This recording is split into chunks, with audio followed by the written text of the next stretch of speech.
A desert wakes not with sound, but with light.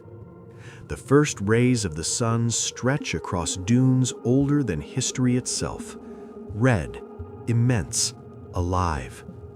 They ripple like a vast ocean frozen in sand, each crest and valley shaped by winds that have blown for millions of years. No human footprints mar the landscape here, only the marks of creatures adapted to survive the harshest environment on Earth. Beetles, snakes, lizards, small miracles that have learned to endure where nothing should thrive. This is the Namib, the world's oldest desert, a place where time seems to flow differently, where centuries feel like moments, and where every grain of sand holds a story older than memory.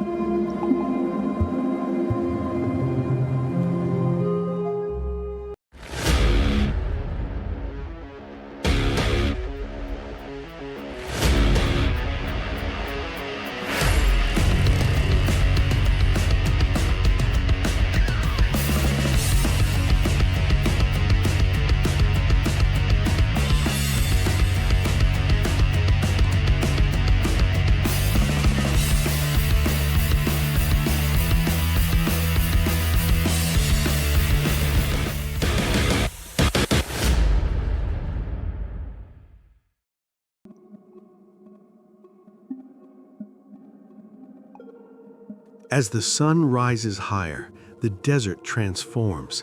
Shadows stretch across the dunes, elongating and bending, shifting with every passing moment. The heat begins to rise, and the colors change subtly, red to orange, orange to gold, as if the sand itself is breathing. Occasionally, the distant silhouette of a solitary oryx appears, its hooves silent on the sand, its gaze calm, aware. The desert does not forgive haste, but it rewards patience. Every step taken here is a whisper. Every movement carries a story of survival, of resilience, of a life lived in harmony with extremes. The dunes themselves are not static. They move, slowly, unrelentingly. The wind sculpts them, carving new shapes, erasing old ones.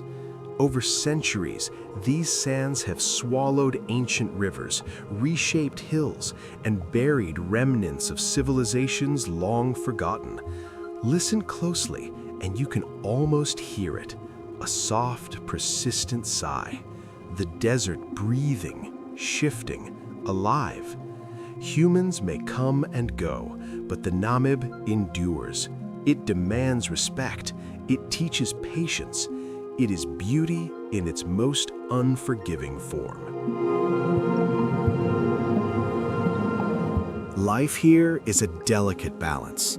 Plants with roots that reach water hidden deep beneath the sand, insects that harvest moisture from fog, lizards that can withstand heat that would shatter unprotected bones.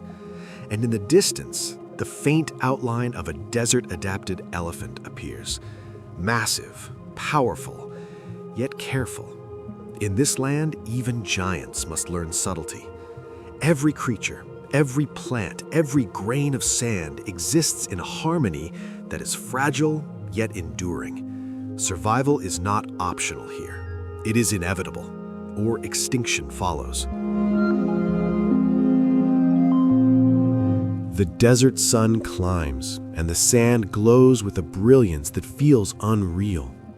Golden ridges, deep crimson valleys, pale shadows that seem to stretch forever. Each dune is a living canvas, painted by the invisible hand of wind and time. A single traveler, if lucky enough to traverse this expanse, would feel both the insignificance of human life and the profound beauty of endurance. The Namib is both a cradle and a challenge, a place where awe and humility coexist.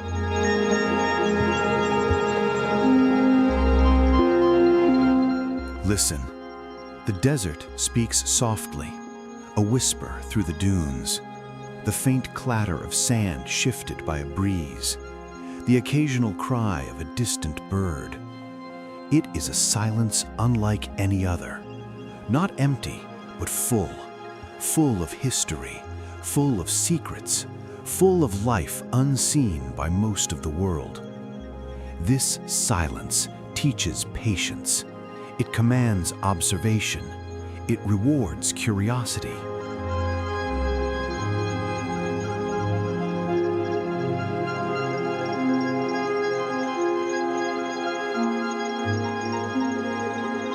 As the sun climbs higher, the desert slowly reveals its secrets. Shallow valleys hide pools of water that sustain life. Small plants, stubborn and green, poke through the red sand. Tracks of lizards, snakes, and small mammals hint at hidden dramas. The desert is a living storybook, written in grains, footprints, and shadows. And as the day begins, the first hints of movement appear beyond the dunes. A solitary oryx, a distant jackal, perhaps a herd of springbok grazing cautiously in the distance. The Namib has awakened, and it has chosen to show only what it wants. The desert has spoken. It has whispered its secrets. It has reminded us how small we are and how immense the world can feel. But this is only the beginning. Beyond the dunes, beyond the silence, lies a country that continues to hide its treasures. Namibia waits, patient, vast, eternal. The desert does not end at the sea. It collapses into it. Here, sand meets water without apology. Cold currents crash against a coast wrapped in fog, where visibility vanishes in seconds and direction becomes a guess. Sailors once called this place the gates of hell, because once you entered these waters, the coast did not let you leave.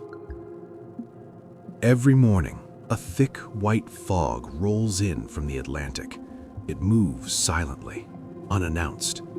Ships would sail straight into it, engines humming, crews unaware, until the sound of waves hitting sand came too late. Compasses failed, stars disappeared. The coastline offered no shelter, only wreckage.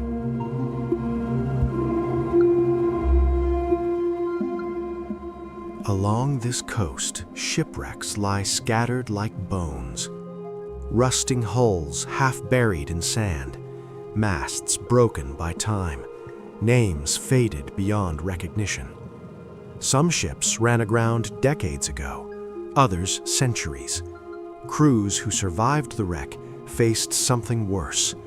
Miles of desert in every direction, no fresh water, no clear path. Many never made it inland. The ocean spared them, the land did not. And yet, life thrives here. Seals gather by the thousands, their calls echoing through the fog.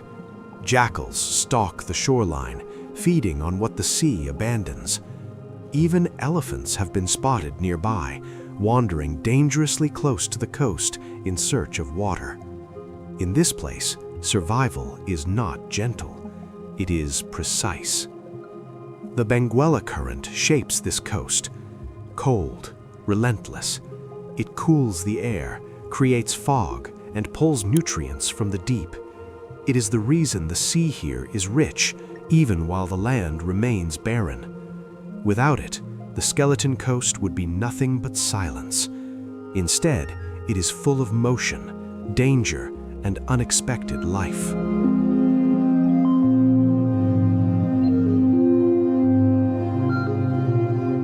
There are no cities here, no roads for long stretches, only wind, sand, waves.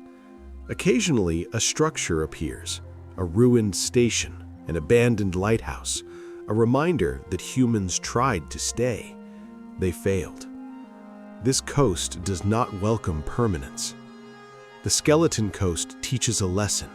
Nature does not need us. It existed before ships, before maps, before names, and it will exist long after. This place is not cruel, it is honest.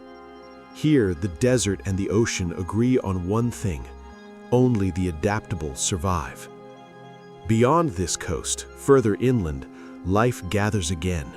Animals, water, balance. And in the heart of the land, one of Africa's greatest wildlife sanctuaries waits. In the center of the country, the land opens. The sand gives way to stone. The silence breaks into movement. This is Etosha, a place so vast it can be seen from space, yet so delicate it depends on a single thing: water. Animals arrive not by chance, but by memory. They know when the rains will come. They know where the ground will turn white with salt. They know where life briefly becomes possible. Here, survival is shared. At the waterholes, there is no hierarchy. Elephants drink beside antelope. Zebras pause as lions watch from the shade. No territory lasts forever. The land decides who stays and who moves on. As night falls, the rules change. Predators emerge. Shadows grow longer. The air cools. Etosha becomes a theater of balance where every sound matters.